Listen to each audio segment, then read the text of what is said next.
Profound acts of wartime heroism, or maybe the most horrific abuses of science, weren't just overlooked. You mean, like, deliberately forgotten? Exactly, deliberately pushed out of memory.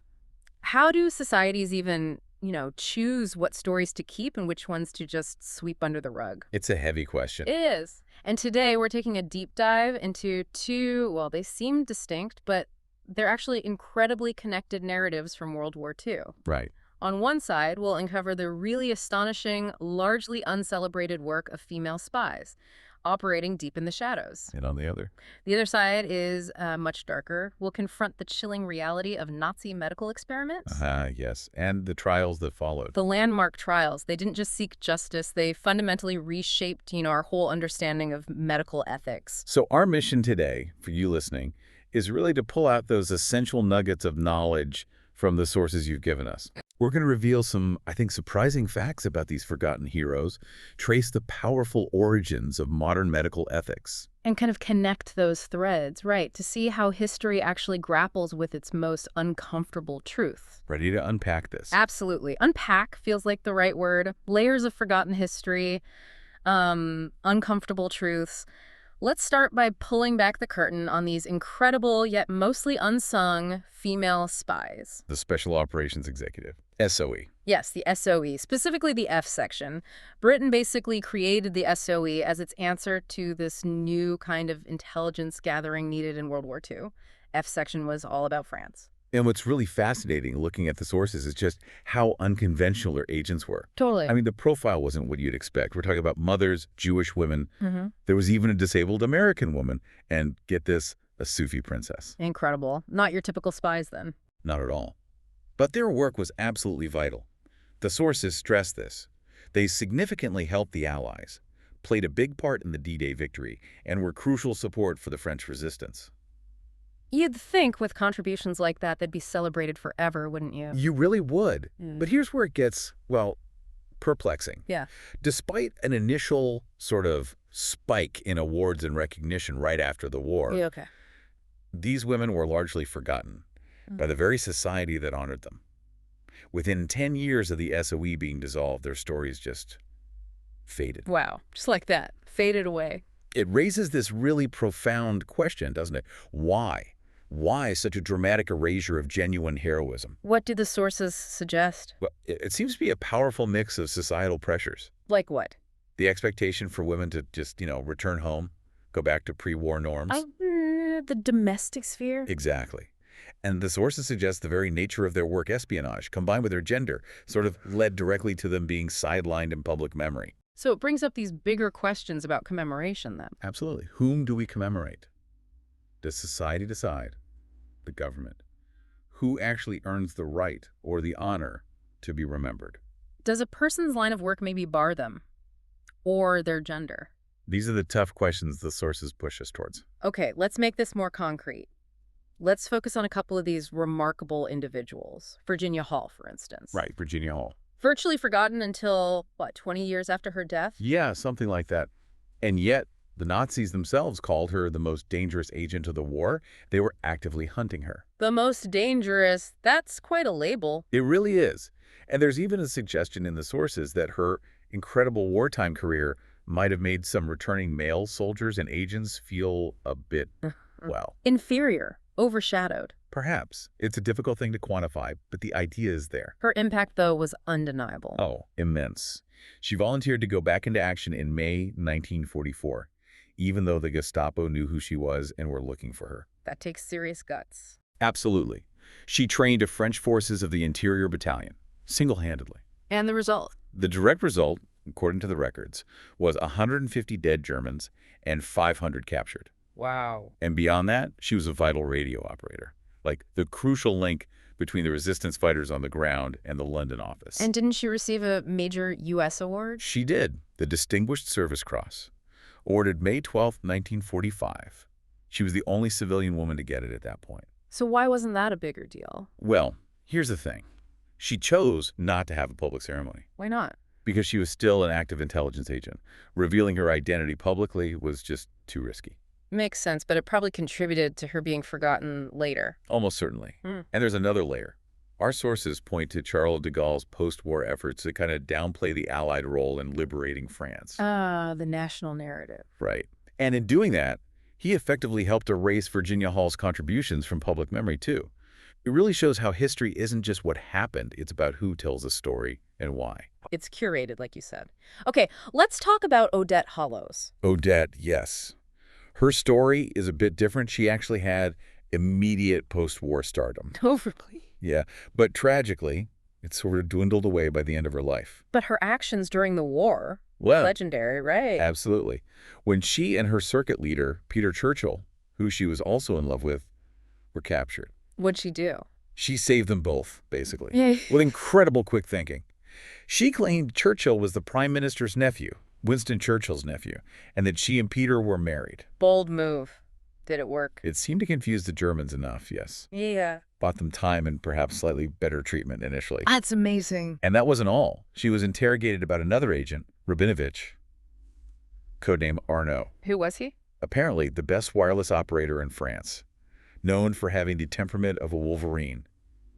Fierce guy. And Odette. She denied knowing him, flat out, even though she did. And that helped him. It gave him a couple more invaluable months operating in the field before he was eventually caught. Her silence bought precious time. What happened to her after capture? I imagine it wasn't easy. No, it is horrific. She was sent to Fresnay prison. The sources say she refused chances for maybe an easier sentence. Why? Principle, it seems. She ended up living on rations that were just enough to keep her alive, but basically starving. And the interrogation? Brutal. The Gestapo pulled out her toenails, one by one. They burned her with fire-hot irons. Oh my God. But she refused to say a word, not a single word. Unbelievable strength. Then she was sent to Ravensbrück, the women's concentration camp. Her story is just one of incredible resilience, unimaginable courage. It's vital these stories aren't lost. Is there more awareness now? Thankfully, yes. There's been a steady rise in scholarship, really picking up steam since the 2000s. What changed? Well, partly it's due to government documents being declassified starting around 2004. That opened up a lot. Yeah. Also, the rise in feminist history as a field. Historians started looking specifically for these overlooked female contributions. Are there key books people should know? Yeah, some early ones really got the ball rolling. Judith L. Pearson's The Wolves at the Door came out in 2004. That was the first big one on Virginia Hall. Okay. And Marcus Binney's The Women Who Live for Danger, also 2004, focused on several SOE women. Those really helped jumpstart this rediscovery. Has popular culture picked up on this at all? It has, actually. You think about Agent Carter in the Marvel movies and TV show? Right, Peggy Carter. Exactly. And the hope, expressed in some of our sources, is that these kinds of popular portrayals, even fictionalized, will get younger historians and just regular people thinking about what female spies were actually like during the war. It's interesting how pop culture can sometimes bring history back into focus. It really is. Okay, so we've talked about the silence around these heroines, but there's another much darker silence that had to be broken after the war. You're shifting to the Nazi medical experiments now. Yeah. The grim realities of Nazi medicine. When Allied scientific intelligence officers started digging, they were just utterly shocked. A perversion of science, as one source put it. Exactly. It was so bad that a U.S. citizen in the Royal Canadian Air Force, John Thompson, actually coined a new term for it. Medical war crime. A whole new category of atrocity, basically. Pretty much. And the Allies were suddenly faced with these deeply disturbing questions. Like, how did this medical research connect to the Nazis' war aims and their racial policies? Right. And was any of this actual science, even if twisted, or was it just depraved pseudoscience? How did the human experiments link up with eugenics and the broader genocide? Could experiments on things like poison gas have been essentially pilot studies for the gas chambers? Horrifying questions. And initially, the Allies weren't even focused on the criminality, were they? No, not at first. Our sources say they were initially looking for useful stuff, war-related medical innovations, scientific discoveries they could exploit. Only later did the focus shift fully to the criminal investigation. The scale and the sheer depravity of what they found is hard to stomach, frankly. Take Sigmund Rascher at Dachau. Oh, the freezing experiment. Yes. Apparently, an ambitious researcher had direct support from Himmler himself. And the numbers. The numbers are chilling. In just the first half of 1943, 6 months, he conducted 309 experiments, made 2,855 measurements on the effects of freezing water, cold air, rewarming. On human beings. On human beings, it's like this. Industrial efficiency applied to torture, turning suffering into data points. And who were the victims? Systematically targeted groups. Jews, Sinti and Roma, groups persecuted under Nazi racial ideology. Right, plus Catholic priests, people labeled criminals, political prisoners, a whole range of people deemed undesirable. And there's a detail in the sources about Rascher doing self-experiments, too. He did, but there's a stark contrast pointed out. His coerced subjects, prisoners, were subjected to simulated altitudes of 20,000 meters in pressure chambers. In Rascher. He only went up to 12,000 meters himself, a very different level of risk involved. Sickening. Then you had the sulfonamide experiments. At Ravensbrück, right. Karl Gebhardt and Herta Oberhäuser. Yeah, testing sulfa drugs on deliberately inflicted wounds. And Oberhäuser. Her post-war story is quite something. Gosh. She was released from prison in 1952, and she went back to practicing medicine. Your kid. No, but eventually there was huge public outrage, legal pressure. Yeah. She was finally forced to give up her medical license in 1961. It took years. A long fight for some measure of accountability there. And what about the brain harvesting? Ugh. Hans Hallervorden, a neuropathologist.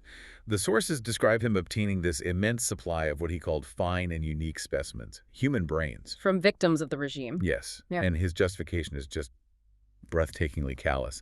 He's quoted saying, "There was wonderful material among those brains. Where they came from and how they came to me was really none of my business." None of his business, just complete detachment from the humanity involved. Chilling. Absolutely chilling. Shows the depth of the ethical collapse. And these weren't isolated cases, were they? There were others. Oh, definitely. Joseph Mengele, infamous for his twin research at Auschwitz. Mengele, of course. Yeah. What happened with trying to bring him to justice?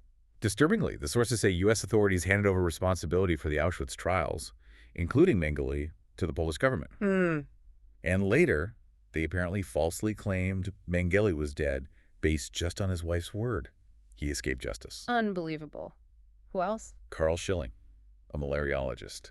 He deliberately infected between 1,000 and 1,200 inmates at Dachau with malaria. How many died? We don't actually know the exact number. The death certificates were falsified, so unknown number of fatalities. Just awful. And the seawater experiments? Right. Trying to find ways to make seawater drinkable for downed pilots. How did they test it? On Roma victims, brought from Buchenwald and Auschwitz, they divided them into groups, Beep skinny. treated seawater, untreated seawater, fresh water, Yeah. and one group got no water at all. Just horrific suffering, all in the name of research. It's hard to even comprehend. And this wasn't just a few rogue individuals, was it? It sounds more systemic. Very much so. Our sources describe it as a bureaucracy of cruelty. German medical researchers, even though their academic world was usually fragmented, Yeah. they systematically prioritized research that aligned with Nazi war aims and racial policies.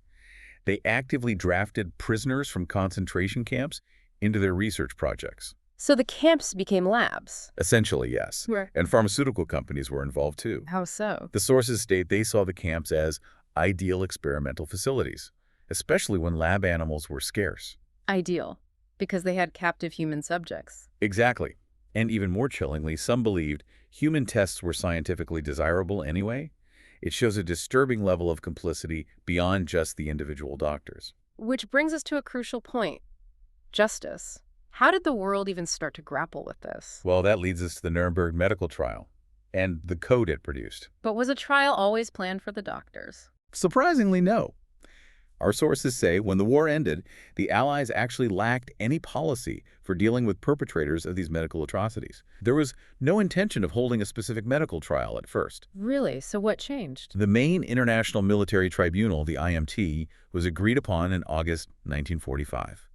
That set the framework for prosecuting crimes against peace and, significantly, crimes against humanity. A new legal concept, then. Yes, introduced in 1943. Yeah. And it became horrifyingly clear that medicine wasn't peripheral to Nazi crimes, it was central. How so? Medical involvement was demonstrable in the gas chambers, in chemical warfare development, forced sterilization, the so-called euthanasia programs, the human experiments. And even plans to eradicate entire groups deemed racial degenerate. Exactly. Medicine was deeply implicated in the genocide. So the focus shifted From just grabbing German scientific knowledge? To evaluating its criminality.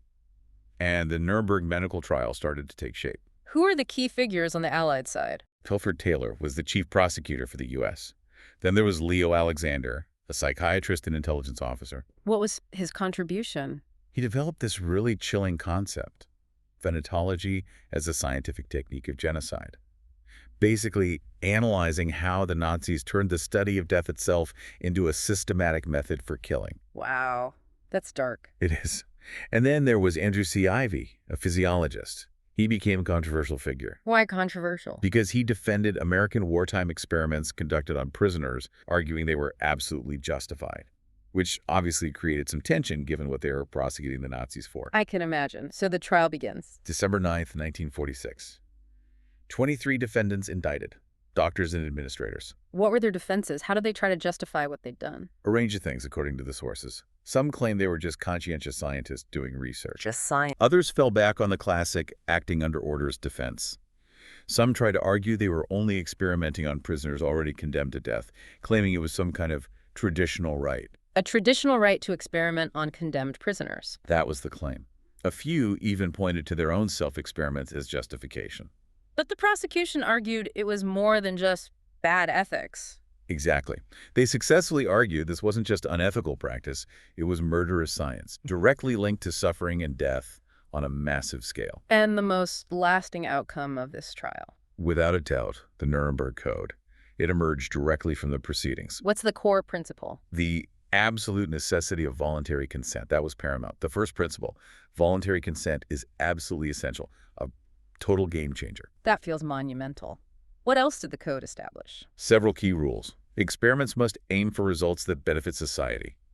They have to be based on prior animal studies. They must avoid all unnecessary suffering. And who should conduct them? Only scientifically qualified persons. And crucially, the human subject must be free to withdraw at any time. That's a comprehensive set of rules. It is. And what's really striking, as the sources point out, is comparing it to Nazi Germany's own regulations from 1931. They had regulations. Yes, regulations on new therapy and human experimentation. Theoretically, they required consent too, but during the Nazi era, they were completely ignored in practice, just disregarded. So the code set this vital new standard. What happened with the verdicts in the trial itself? Were they all found guilty? Not all. The judgments were mixed. 7 were acquitted, including Conrad Schaefer, the guy behind the seawater purification method. Okay. And Paul Roskoch, a surgery professor. 7 got death sentences, others got prison terms. So the judges were making distinctions. It seems they were trying to draw a line, a fine line, as one source puts it, between clear war crimes and racially motivated atrocities on one hand. And what might be considered legitimate, if perhaps ethically dubious, scientific inquiry on the other. A difficult line to draw. Extremely difficult. And then the Cold War really threw a wrench into things. How did that impact the aftermath? Well, controversially, the Americans recruited some of the defendants and other German scientists for Operation Paperclip to gain their expertise against the Soviets. Right, using former enemies. And by 1948, both the British and U.S. authorities largely froze war crimes prosecutions. The priority shifted to building a Western alliance against communism. Justice took a backseat in many ways. What about within Germany? How did the medical profession react?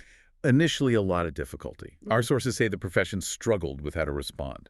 Often, the tendency was to shift blame onto the invasive state, onto the Nazis. Rather than confronting the medical community's own complicity? Exactly. There was resistance to acknowledging the depth of the involvement. Was there any effort to document these crimes within Germany? Yes, a very important book, Das Diktat der Menschenverachtung, later known in English as Doctors of Infamy by Alexander Mitscherlich and Fred Mielke.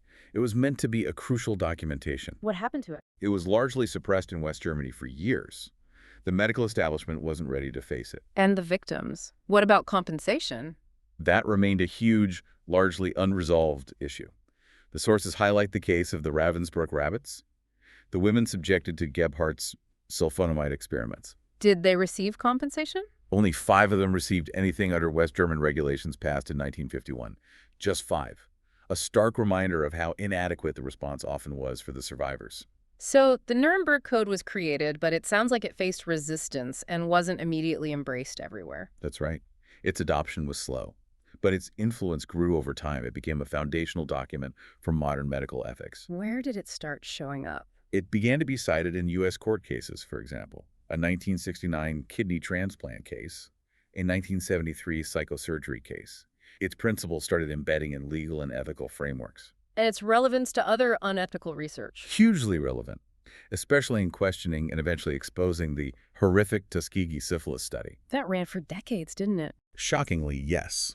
From 1932 to 1972, the principles of the Nuremberg Code, voluntary consent, avoiding harm, were crucial in finally condemning that study. So the seeds planted in Nuremberg, they took time, but they did eventually bear significant fruit. So reflecting on all of this, what does it all mean for us today? This deep dive seems to show this really profound tension, doesn't it? Definitely. Between celebrating individual bravery, like the SOE women, And confronting this incredibly dark systemic evil like the Nazi medical system. and the parallels are interesting too. The way the SOE women were initially forgotten, maybe because society was uncomfortable with their unconventional heroism. Kind of mirrors the initial struggle to even expose and condemn the medical atrocities, which some people tried to downplay as just scientific progress. It really highlights that remembering history, commemorating it, is complex. It's often uncomfortable. It's definitely an ongoing process. It's not just about putting up statues, is it? Not at all. It's about facing those inconvenient truths, learning from the absolute horrors and failures of the past, and actively applying ethical principles now, today, to make sure we don't go down those roads again. Which leads to a final thought, maybe for you listening. In our world, which is just awash in information, and we're constantly pushing for new scientific breakthroughs, Yeah. how vigilant do we actually need to be to ensure that our pursuit of knowledge never, ever again sacrifices basic human dignity? And that true heroism, no matter who performs it, regardless of their gender or circumstances, is never just allowed to be forgotten. What stands out most to you from listening to these intertwined stories of unbelievable courage and, frankly, deep corruption? Something to think about.